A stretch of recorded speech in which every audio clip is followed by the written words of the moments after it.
भुनक्तु सह वीर्यङ्करवावहै तेजस्विनावधीतमस्तु मा विद्विषावहै। ॐ शान्ति शान्ति शान्तिः। ॐ आप्यायन्तु ममाङ्गानि वाक्प्राणश्चक्षुश्रोत्रमथो बलमिन्द्रियाणि च सर्वाणि।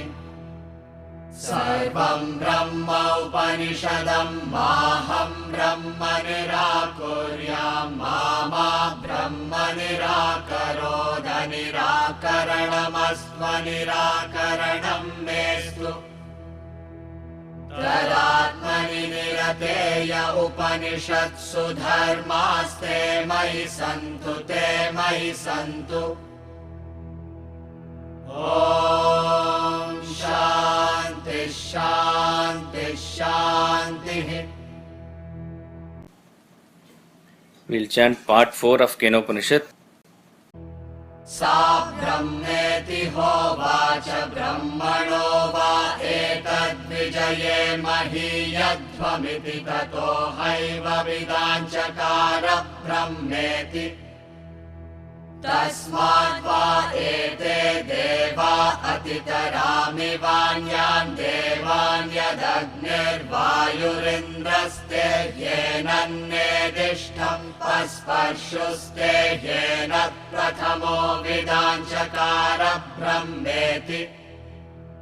तस्माद्वा इन्द्रोऽतितरामिवान्यान् देवान् स येनन्नेदिष्टं पस्पर्श स येन प्रथमो विदाञ्चकार ब्रह्मेति।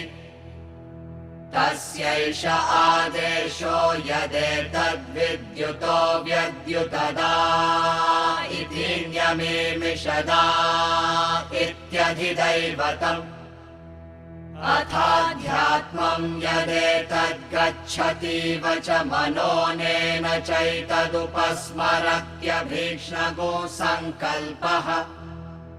तद्धतद्वनं नाम तद्वनमित्युपासितव्यं स य एतदेवं वेदाभिहैनगो सर्वाणि भूतानि संवाञ्छन्ति।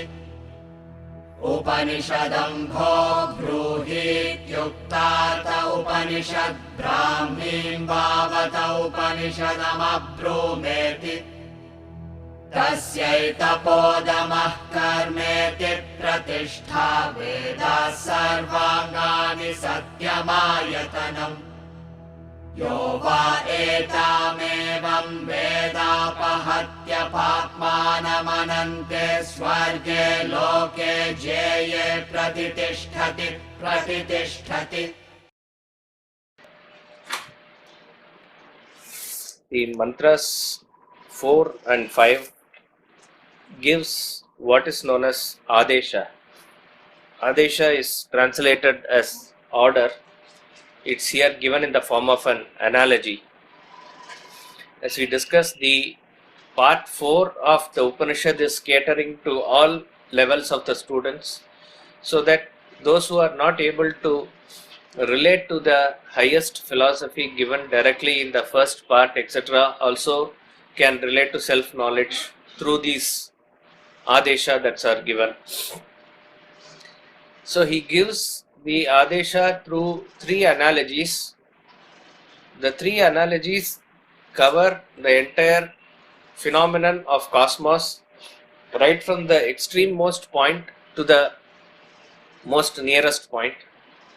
So as far as, these 3 levels are indicated in Vedantic literature as Adidaivikam, Adibhautikam and Adhyatmikam. Adidaivikam refers to the realm of gods or cosmos. Adibhautikam refers to the realm of elements or our external world. And Adhyatmikam refers to the internal world or inner world within us. In fact, this is why all the Shanti mantras end with 3 Shantis. Every Shanti is with reference to the peace that needs to be maintained at all the 3 levels. At the cosmic level, there are some disturbances. At the external level, there are some disturbances, like you may say dampness, weather, electricity, noise pollution. These are all external disturbances. And at the internal level, the disturbances may be caused due to agitations of the mind, physical discomfort, etc. So at the 3 levels, 3 analogies are given. Though these are to be taken as adeshas or exact order as to what Brahman is, they also contain a deep philosophical significance. So the main aspect here is that Brahman is in lightning, Brahman is in the blinking of the eye, and Brahman is in the mind. The moment we say lightning, probably lightning is the farthest that we can visualize. Blinking of the eye is the nearest to us as far as the external world is concerned. In fact, how we can define external world is when we open our eyes. So blinking of the eye is with reference to the closest that you can perceive. Lightning is the farthest that you can perceive. Therefore, of the external world that you perceive, the farthest is Brahman, the nearest is Brahman, all that is in between is also Brahman. So therefore, what is Brahman is that which is entirely pervading this universe. And as far as beyond that what it is there, it is internal to you. So what is internal to you is completely in the realm of your thoughts or the mind. That mind is also Brahman, he says. Therefore, whatever you can conceive of in this world, whatever you experience in this world, whatever you perceive in this world is nothing but Brahman. This is the Adesha, this is the order given through these 3 analogies. But these 3 analogies also, I said, are not arbitrarily taken. There are some philosophical meaning to it. When Brahman is compared to lightning, it is referring to the shining aspect of Brahman, which we do experience once in a while. Lightning comes very rarely, once in a while. If you are able to imagine a very dark atmosphere or environment in which you are placed, and suddenly for a second lightning comes and goes, for that 1 second you capture the entire picture of whatever is there. It could be that you are standing in the middle of a field and you are capturing that entire field in that 1 second of lightning. But before you could fully grasp what it is, the lightning disappears. So exactly like that, the experience of a ignorant person in this world who has not yet realized the self, he may get a glimpse of what Brahman is through his sadhana, and before he could realize what it is, he may be plunged into greater darkness. In fact, not necessary that we may have to compare it to a person who is in the spiritual sadhana alone.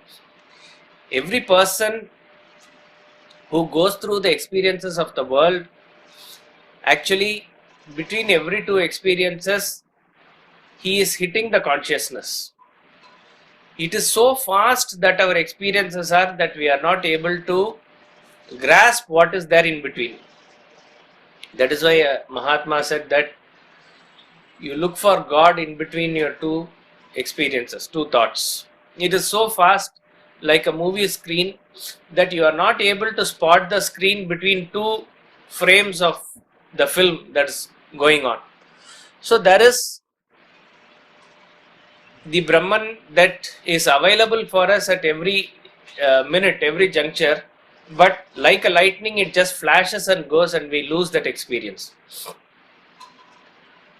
On the other hand, the blinking of the eye, Nyami Mishad, Namimishat means blinking of the eye.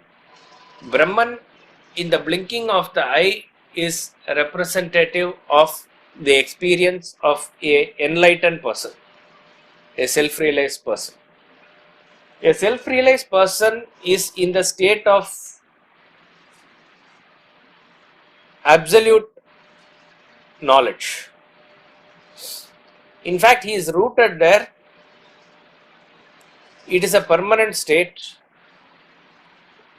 In fact, there are some people who raise a doubt as to what will happen if we slip from that. Slipping from that position is not possible. It is a permanent state. This is what the Shastras describe, and this can be gauged from our own limited experience. That moment you get established in some higher principles or values, it is not possible for you to fall down from there. If you have started speaking cultured language, you will not go back to broken language. If your activities are in a very refined manner, you will not go back to very crude behavior. It is not possible. Like that is this knowledge which is opened up, which is a permanent knowledge. There is no falling back.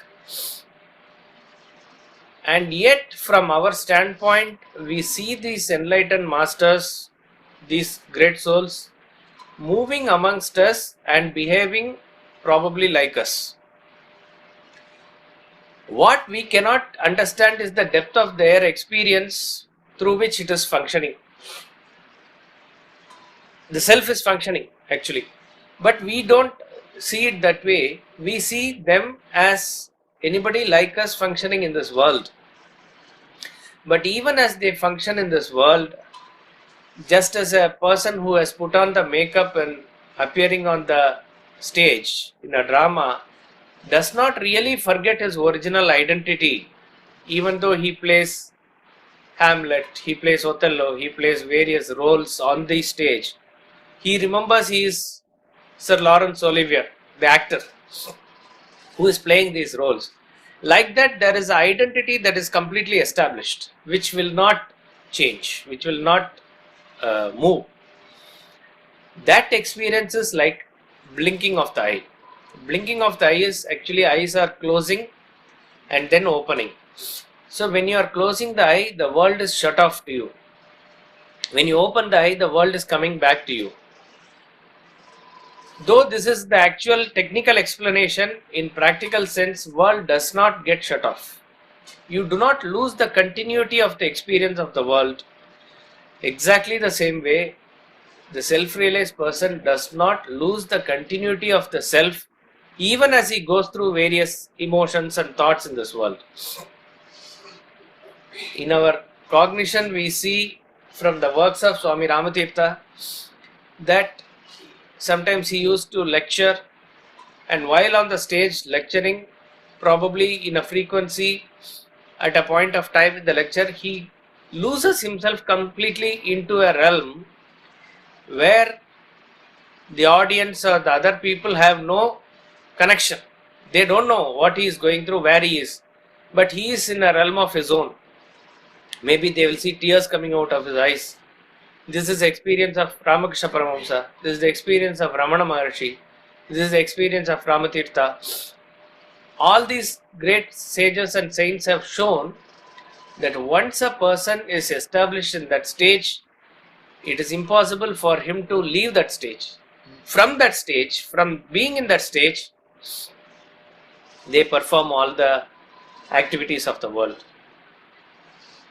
When that same person is doing from the point of view of what we consider him as an avatar, it is called as Leela. So whatever Rama did as is Leela, Krishna did as Leela. This we will not be able to understand. But what we can understand, or we can try to understand, is how the self-realized souls function. They go into a realm where we don't have an access. That is why the Shastras also describe a self-realized person as Unmatavat. Unmatavat is like a mad person. A mad person, mad from our point of view. We consider all ourselves to be normal, so they are mad. So they are like a mad person. Suddenly he says something and suddenly he says, no, I have to leave the class now, I have to meet Modi, he is coming there. Suddenly, if somebody says like that, you'll say, what happened to him? He's gone. So, like that, he is suddenly into a realm where he is in touch with the self, which we cannot understand. That unbroken bliss, that unbroken experience of him with reference to self-realization is called, is equated to blinking of the eye. So, blinking of the eye and lightning do cover the entire external world or universe phenomenon, but independently also these two have this significance. And thirdly, he says it is like mind. Mind is the instrument with which you experience the world. Mind is there, flashing all the time. It travels across space, forward and backward in time. So it is as though all encompassing. Can you think of yourself at any point of time without your mind? It is just not possible. And whenever there is an activity of the mind, there is a substratum of this consciousness behind there. In fact, what is mind? Mind is nothing but certain mental pictures that you have of various objects and beings that you perceive, that is being processed, and in a continuous way that film is going on. And that is possible only when you are conscious of that particular object or a being. That consciousness which forms the basis of this is called as the self. What we talked about in the movie example is that the film is the mind that runs through. But what makes the film fall on the screen as a picture there is the light. So the light behind that running film is the consciousness. Therefore, when you see the film, when you think of the film, that is where few people go. But what is behind the film is the most important thing. See, there is a example given in Vedanta treatise, of course, Swami Ramtirtha example of a puppet show. There is a doll that is dancing, or few dolls that are dancing. These dolls are looked upon as independent agents by children. Children see them dancing and they are clapping and they are enjoying the show. Very few people are able to, first of all, conceive, know, and then spot the thin wire. Each doll is tied to a small thread or a wire, almost invisible. And there is somebody who is behind the curtain who is operating the dolls through the wire, and let's say his 10 fingers are connected to the 10 wires there. And hardly anyone can conceive the fingers which is operating, which belongs to that one person. So in fact, the entire multitude of dolls is nothing but the play of one person, one hand or two hands, you can say, one person. Therefore, wherever you are able to conceive dolls, there has to be strings, and that strings are also not independent. The substratum for that is the hand, which is equation here is that of the consciousness. This is one way of looking at it. That is why you see in that x-axis, y-axis diagram, between two thoughts, it hits the consciousness. It is just that we are not able to capture it. Mind is that instrument, though it forms the barrier between man and the self. It is the instrument which has to be used properly for us to take us nearer to the self also. Clearly, this Upanishad has mentioned time and again that mind cannot capture the self. That is very clear. Mind will not go there. It is not under the control of the mind, or it is not under the experience of the mind, which is very clear.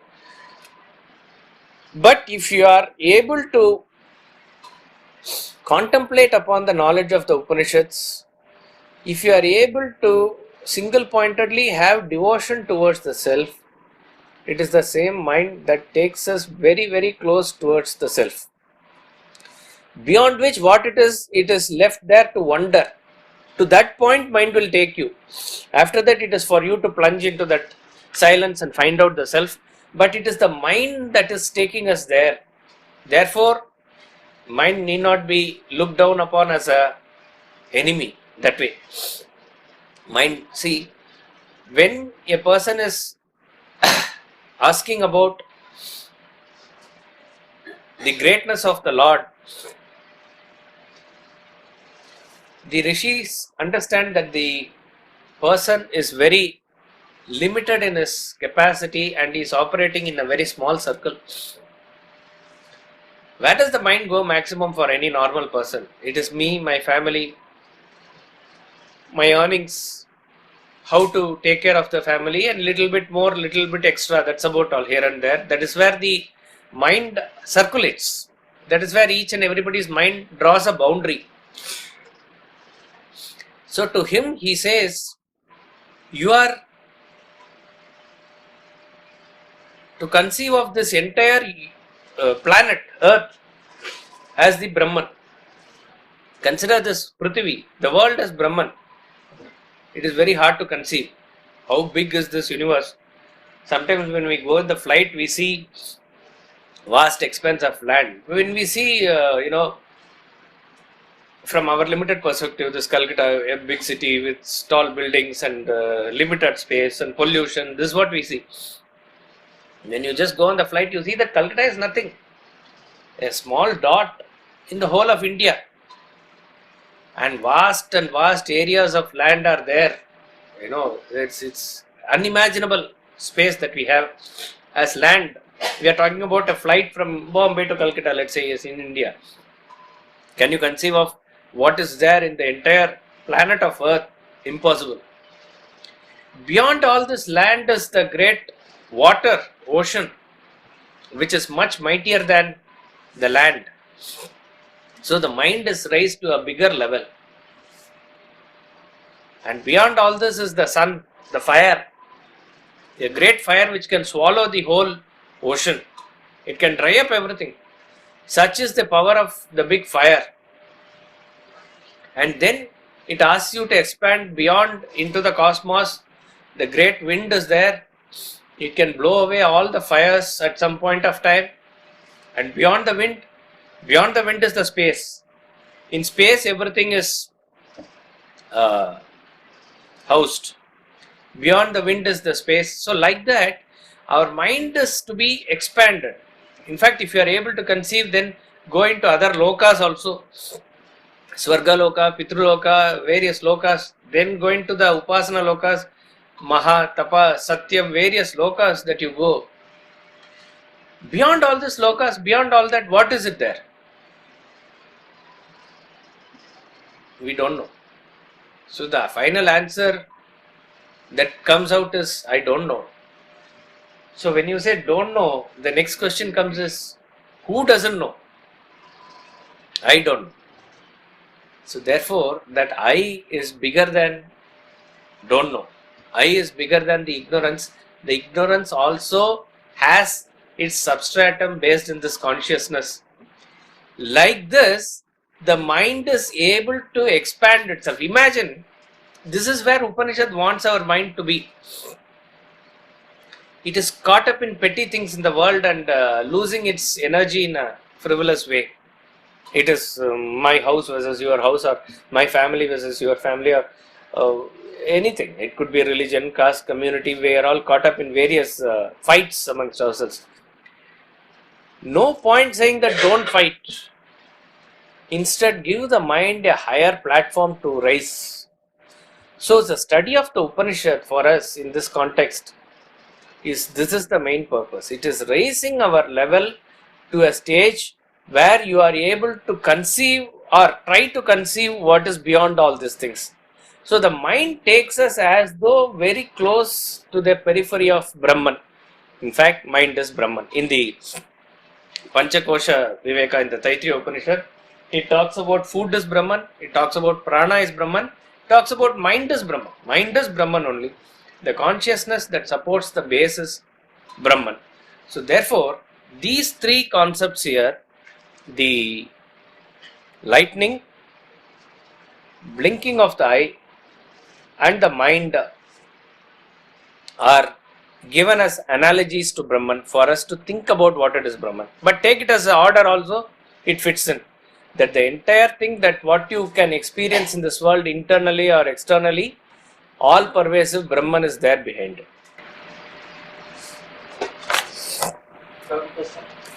Yes, sir. We just talk that mind cannot capture Brahman, or the sense organs cannot capture Brahman. Now we are saying mind itself is Brahman. Then there a conclusion. That is why what has been declared is the truth, that is immutable, that is not wrong, that is correct only. Here, for a person at a lower stage, he is first asked to contemplate mind itself as Brahman. And where the mind goes and what it contemplates, slowly the thought goes to what is beyond the mind, what is behind the mind. So there it is just a path given for the students at a lower grade to graduate himself from the lower state to the higher state. It is just a intermediary stage. It is not to be taken as the final truth that mind is Brahman. Mantra 6 will chant.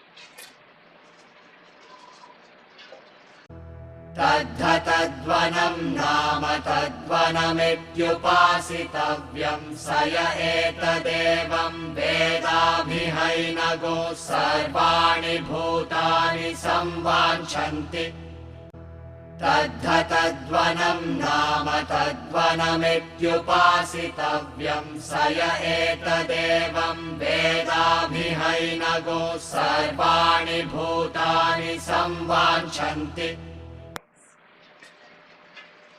That is worshipful indeed, which is known as Tadvanam.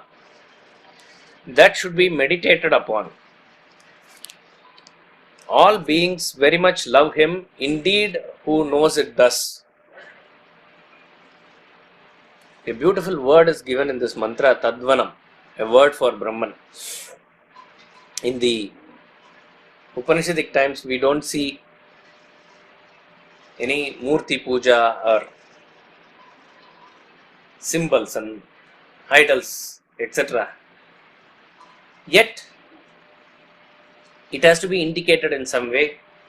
So, this could be understood as Tadvanam as one word, which is adorable one, that is the meaning given, or Tadvanam. Vanam is also forest is there, where the Upanishad is taught as the forest. Worship this forest, he says, as Brahman. What is interesting in this mantra, if you notice, is that Tadvanam iti upasitavyam. Upasitavyam means it should be worshipped, it should be meditated upon. This should be meditated upon as Tadvanam. The same Upanishad in 5 continuous mantras said, Nedam yadidam upasate. Tadeva brahmatvam viddhi nedam yadidam upasate. Understand that alone to be Brahman, not what you worship here. So 5 times it demolished our concepts of worship, of whatever we worship here in this universe, in this world. And in the 4th part, again it comes down to our level and says, okay, you worship it. It ought to be worshipped in the name of Tadvanam. You worship it as Vanam, you worship it as Tadvanam, the adorable self in all beings. So what is this concept of Tadvanam? Tadvanam means worshipful, that is worshipful indeed, which is known as Tadvanam. That should be meditated upon. All beings very much love him, indeed, who knows it thus. Tadvanam is a term given to the most adorable being. The most adorable being is the self. How do we really relate to it is by relating to somebody who is adorable amongst us. And the next question arises as to who is adorable amongst us. He is adorable amongst us who is able to relate to that adorable self. That's all. Not all are able to relate to that self directly, easily. Therefore, it is comfortable for us to associate with those persons who are in touch with the self. Very few people really get magnetized by the electricity of Brahman. If you are not able to get yourself magnetized directly, contact those persons who are like magnets. You will also have the same power. Like that, if a person is able to love himself only, mostly physical people, meaning persons who are treating their body as themselves, they fall under this category, that they have a very small circle, or maximum me and my family. What is related to my body is my family. So that is where most people draw their boundaries. So it must be actually the center. So at the physical level, when the ego is very high, when you are just loving yourself, you create maximum resistance with the world. That is why a egoistic person is not very lovable. Irrespective of other person's ego, there is a fence that is drawn between that person and others, because ego builds a wall like that. It is not easy for you to relate with that person. If all the time the person talks about himself, all the time his thoughts are centered around me and myself only, you will not be able to relate to that person easily. When that person releases his thoughts a little bit more and is able to identify with emotions, then he is able to feel the reciprocative love of those persons who he loves. It could be family, it could be community. Some people go beyond family and go into community. So such persons are able to feel the love from the other persons to the extent that they are able to genuinely love the other persons. In fact, world acts as a mirror. There is a diagram given in the book, you can see later. The world is a mirror. You love all, and the reflection is all love you. It is impossible for anybody to say that I extend love to everybody but nobody loves me. It is not possible. It is just not possible. Even the most selfish person will have a different attitude towards this person who shows genuine love towards him. Irrespective of his egoistic nature, there will be a change in attitude to that extent because of your unconditional love. Love is actually, true love is reciprocal. What you really love actually comes back, manifold it comes back to you. A person who says I love everybody and the focus more is on I, he loves only himself. It is only through others that you love yourself. It is a vicarious form of loving yourself only, which is another form of attachment, not real love. So to the extent that a person is able to show his love to his family or community, etc., to that extent he is getting back that reciprocation. If a person is further able to go inside and identify with his intellect and see a larger picture in terms of his ideology, he is able to bring in more under his circumference and in the circle. It is just not a thought from, most people or all of us have attended this class and we know everybody is the self. We know it at the intellectual level, but it is how it gets converted into feeling. A person who is, let us say, inspired by Mahatma Gandhi or somebody about freedom struggle. There was yesterday was the Punyatithi of a great freedom fighter whom most of you might not know. When I say you, a person who is there in Bengal, he is not taught about in other schools. We may not know in South or Maharashtra or somewhere. Person who has done something in the Punjab may not know in other parts of the country. Like that, there was a great freedom fighter called Vanchinathan. Like this BBD Bagh, I believe, is named after three nationalists who killed a collector or somebody, right? Binoy, Badal, Dinesh, they killed. So, like that, there was a collector, Ash of Tirunelveli, who was shot dead by this young, newly married, Vanchinathan was his name. If you go towards south, there is a station called Maniachi. It's named after him now, Vanchi Maniachi, because he shot the collector in that station and then he killed himself. He was inspired by works of Savarkar. He read certain pamphlets of Savarkar. So the thought or ideology that he is now entertaining, when it gets converted into a feeling, it is the freedom of the whole nation. It is not a Tamil or this community or that caste or Bengali. No, it is for the whole of India. Like that, you are able to expand your consciousness, and that is the reciprocation at that level.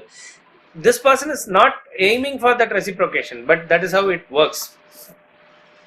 When a person crosses everything and identifies himself with the self, the whole universe and nature, everything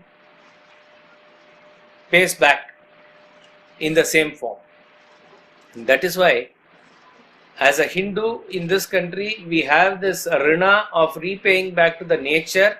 It is an expression of this universal identification only. See, we have got a concept now of what is known as this human rights, right? Most of the time you hear this human right in case a terrorist is caught, only because he is human. They talk about human right of only when terrorists and other unwanted elements who are really not humans, they have human rights. Now, where does this concept of human right come from? Who gave this human right, first of all? Human doesn't have any right. He has as much right as any other creature in the society.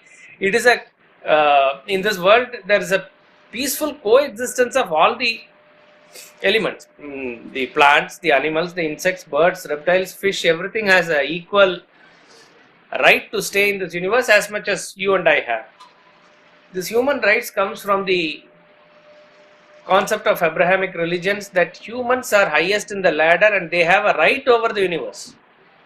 All others are created for the enjoyment of the human. So they have a right over, humans have a right over these things. Our culture, Hinduism, Sanatana Dharma is not based on human rights. It is based on a peaceful universal coexistence. According to the expansion of consciousness, no doubt a human may be in the top rung of the pyramid or the ladder. That doesn't give him an extra right to kill or take undue advantage over anybody. So you see that feeding of the birds, even what you put as a rangoli in front of the house, it has to be done with rice powder to feed the ants finally. It is aesthetic value and other things, but it is also to feed. So you have a mutual respect and a feeling towards the entire nature. You worship the trees, you worship the plants, you worship each and every aspect of the element. That is coming out of equality in understanding, because you are able to identify with the self. And those who are able to do it, they were able to see that peace in them and around them functioning. Valmiki was a great sage in whose ashram it is said that the wild and domestic animals were forgetting their nature, they were peacefully coexisting. It could be figurative, it could be real, but how is it possible? It is possible only when there is extreme peace around us, and that is possible only when you are able to identify with the self. Therefore, you have to worship each and every being. You have to, so start with, as Bhagavad Gita says, Brahmane Gavi Hastini, in a Brahmin, in a cow, in an elephant, in a dog and a dog eater. Brahmin is the highest in the rung of subtlety, and the dog eater or Paraya is considered the lowest. And all the animals, Sattvic, Rajasic, Tamasic, in everything, if you are able to see the same Vishnu, start with that. So you have to start with seeing the Lord in the name and form that you are perceiving now, and slowly that will envelop everything. Finally, you will not see the name and form, see Him only. So that is how you are able to view that adorable self everywhere. It is worshipful everywhere. So look at the forest. It is full of trees. So each and every tree individually is there, but it is collectively called as one forest. Like that, each and every individual having a separate jiva is there, but it is collectively one consciousness that is functioning through them. Like that, you worship, he says. So you worship that adorable being in and through all these experiences as Tadvanam. Tadvanam iti upasitavyam. That should be meditated upon. All beings very much love him, indeed, who knows it thus.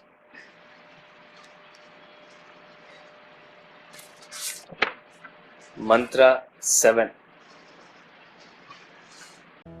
उपनिषदम्भो ब्रूहीत्युक्तार्थ Upanishad ब्राह्मीं वावत उपनिषदमब्रूमेति उपनिषदम्भो ब्रूहीत्युक्तार्थ Upanishad ब्राह्मीं वावत उपनिषदमब्रूमेति.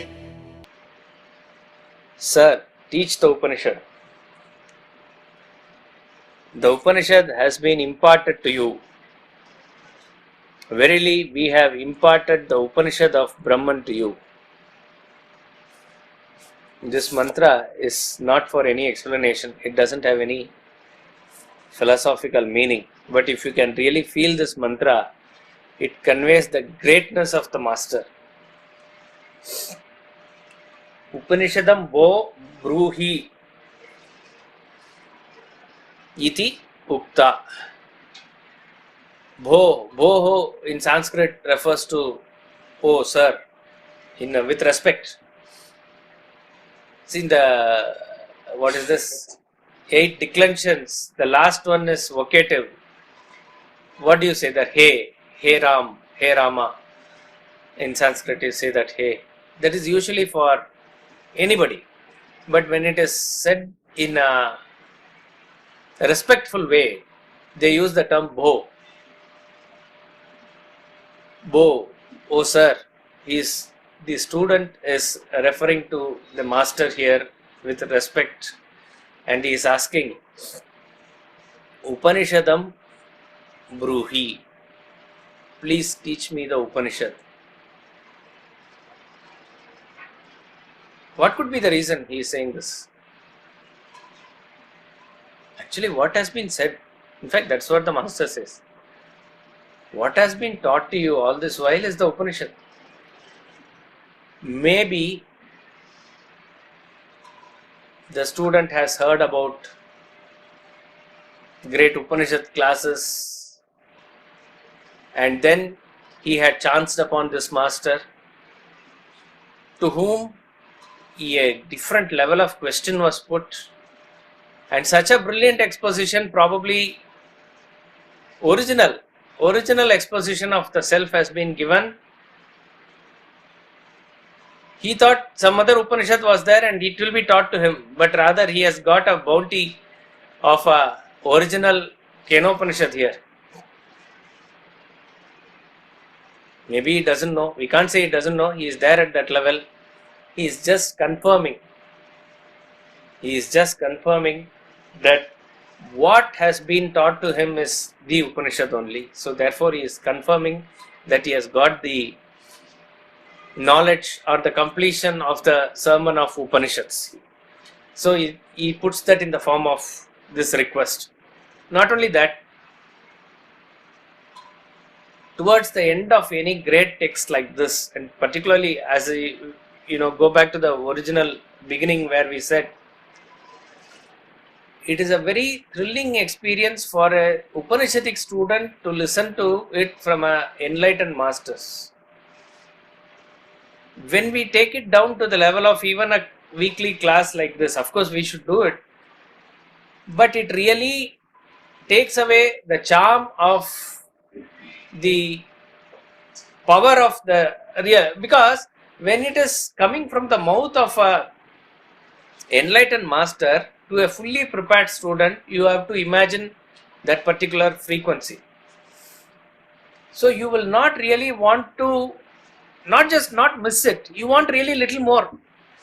It is there in Gita also, after Gita, in verse 63 of chapter 18, Vimrishyai tadasheshena yatechasi tata kuru. I have said everything. Now you do what you want. You do what you like. Krishna says. Next mantra, next verse, he immediately says, I am going to tell you something which is good for you. He probably sees a glow in Arjuna's eyes who wants a little more. This is confirming to this parampara only of the Upanishad. Gita is Upanishad. That it is impossible for you not to linger over what has been given. So he says, sir, please give me a little more. His anxiety to learn more is given by the statement, sir, please teach me Upanishad.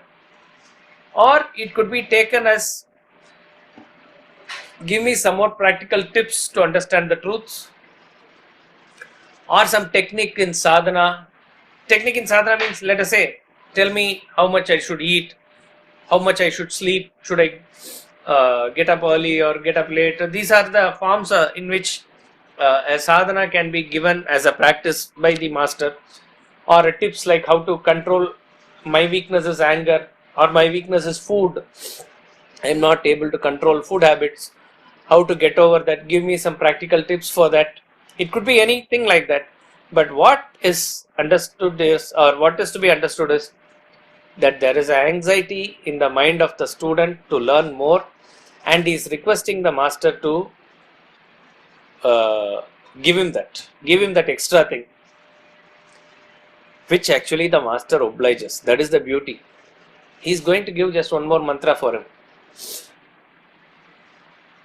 But what is given here in this mantra, or what is understood, what should be understood in this mantra, is not the greatness of the student, but the greatness of the master. You have to visualize the perfect objectivity of the master here.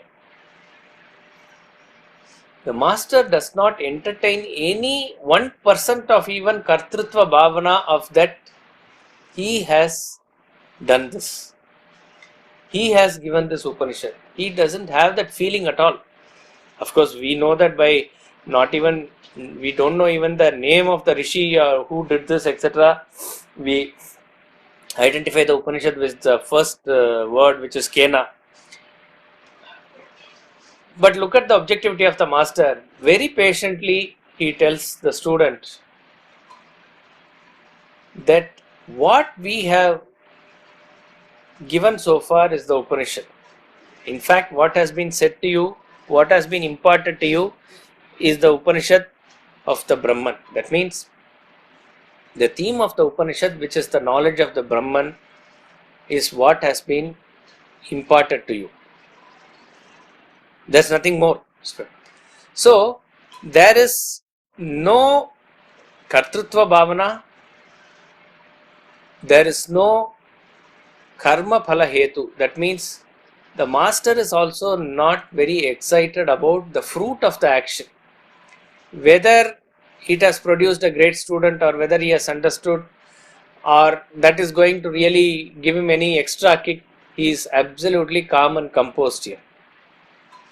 So in that state of mind, he says, what has been given to you is the Upanishad. What has been given to you is the Upanishad of Brahman. Upanishad of Brahman means that is the real Upanishad. The real Upanishad gives the knowledge of the self. That is what has been given to you, he says. He probably says twice here that Upanishad has been imparted to you to indicate the end of Upanishad. And yet, out of compassion for the student, he gives that extra 1 or 2 mantras because the student has asked. That is the greatness of these masters here. Sir, teach the Upanishad. The Upanishad has been imparted to you. Verily, we have imparted the Upanishad of Brahman to you. Mantra 8. तस्यैतपोदमः कर्मेति प्रतिष्ठा वेदाः सर्वाङ्गानि सत्यमायतनम् तस्यैतपोदमः कर्मेति प्रतिष्ठा वेदाः सर्वाङ्गानि सत्यमायतनम्. Tapa, austerity. Dama, restraint.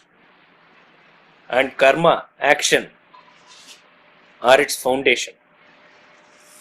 Vedas, knowledge, are all its limbs. Satyam, truth, is its abode.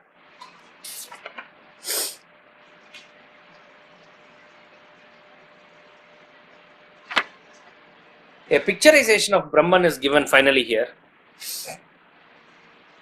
He is trying to picturize Brahman with reference to the sadhana.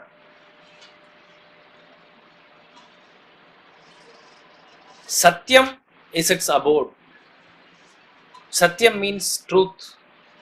All that is given here can be taken at a very absolute level and at the practical level as sadhana also.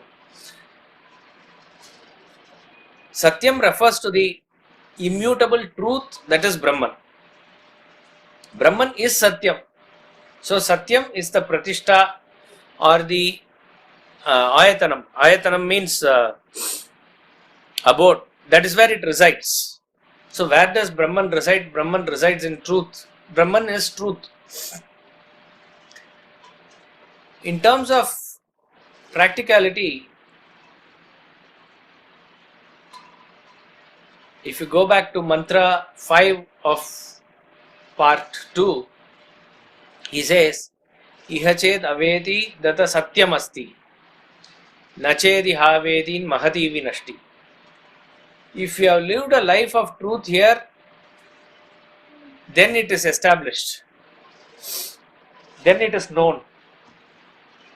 So, in order to reach that abode of truth, we have to walk on the path of truth. And what is truth?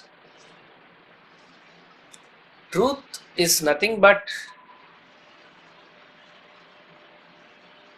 following one's conviction and conscience. In a very lower practical term, your thought, word and deed are in one direction, then you are living a life of truth. You are thinking one thing, saying one thing and acting in another way, it is untruthful. There is a great saint who is worshipping to Lord and he is asking for 2 boons. He says, give me the company of those people whose thoughts are always on you. And second, he says, avoid those company to me, one whose thinking is one thing and saying is another thing. So it is very tough. We also know, even diplomatically, sometimes we have to be like that. But being really truthful is that your inherent internal thoughts and words and action are in one line. Very rarely, sometimes you have to say something which is not the actual fact, but in order to establish the truth only you are saying it. See, suppose if a person is like a rowdy trying to chase somebody and that person is inside your house, where is he means you don't say he is inside. That is truth, but that you should not say that you know that he is going to get killed. You say he has run that side. It is untruth, but that is actually saying or establishing the truth. Here you cannot say that it is in different direction. What you are saying is in line with what your thought is only. So Thiruvalluvar says in Thirukural that which will not cause harm to anybody, if you are saying that is the truth at that point of time. So establishing oneself in this line is truth. In more technical way, following your conviction and conscience is truth. Conviction is what you arrive at after much deliberation. Let us say you want to follow certain principles in your life in order to reach this. You say that I want to be a vegetarian, or I want to dedicate myself to physical exercises and mental exercises on a daily basis. These are all the things that you keep for yourself. You must follow it at any cost. One day suddenly it's raining, I will not do. No, nothing like that. There are people, even if they have to go out early in the morning, they either get up early before that and do it, or come back and do it. You can somehow adjust and do it. But what will make you do it is the thought that it must be done. That it must be done at any cost is called as conviction. Conviction is not that you change every once in a while. It is not possible. You follow that conviction at any cost. If you have a doubt, in very, very rare cases, because mostly it is intellect oriented, you will not have doubt. It must be done. But if you have a doubt, a dilemma, at that time you just follow your conscience.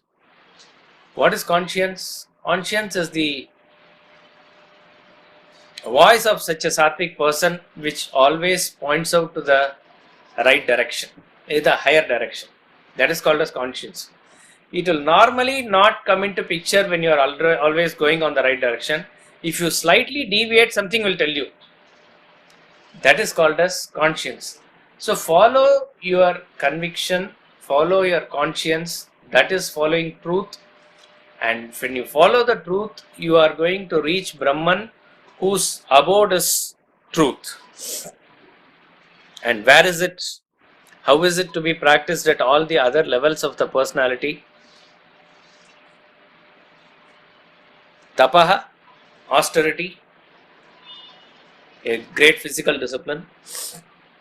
Damaha is again restraint with reference to senses of the body only, but it can be extended to understand as mind control. Karma refers to action. See, you will find in the whole Upanishad, this is where karma is being talked about. In one word, Upanishad don't talk about karma. In next Upanishad that we will study, you will see that in one mantra he dismisses the whole karma. So that means it is for the persons who has finished. So, but at the lower level he is saying, these are all the things by which you reach there. So karma is the foundation. And all its limbs are the Vedas, all the knowledges, particularly the Vedas, which is the knowledge of the self. So what it is, we'll see and conclude Kena Upanishad in the next class. Yes, sir. It is stated that all the Upanishadic mantras, there is a Devata for the mantra, there is a Rishi. Rishi means the mantra, that's how we call it in meditative form. Now, who is the original seer for this?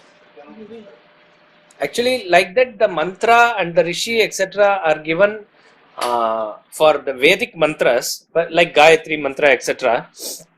These are also part of Vedas only. We are not saying it is not so, but the Vedic mantras which are to be chanted and which are to be, done in that particular way, that is having more of that power. And they also have meaning, but we don't discuss the meaning of those mantras as much as we do Upanishads. This is taught in a class, etc., like that it is. So therefore, the mantras of the Vedas or the earlier part of the Vedas is given that much weightage there. But here also, it is said, I am not sure, this is called as Talavakara Upanishad. It comes under the Talavakara Brahmana of the Jaimini Shaka of the Samaveda. So Jaimini is the Rishi associated with this, if I am not wrong. Maybe we need some more research on that, but Jaimini is who is associated with this. We'll conclude with the bhajans here.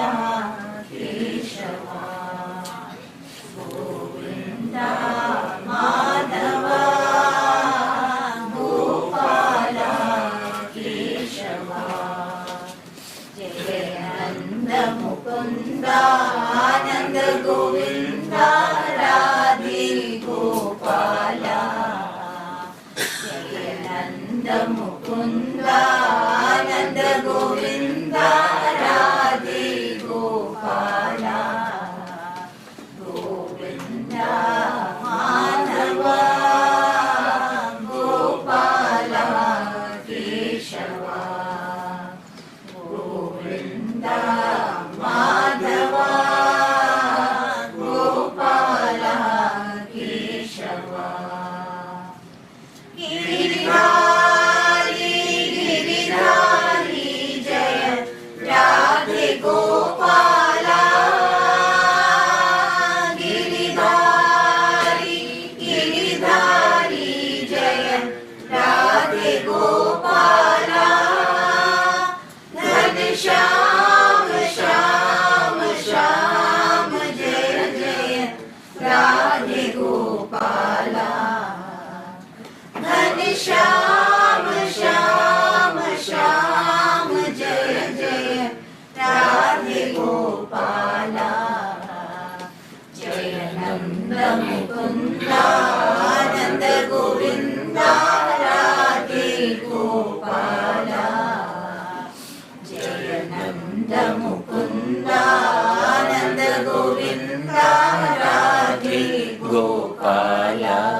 पूर्णस्य पूर्णमादाय पूर्णमेवावशिष्यते।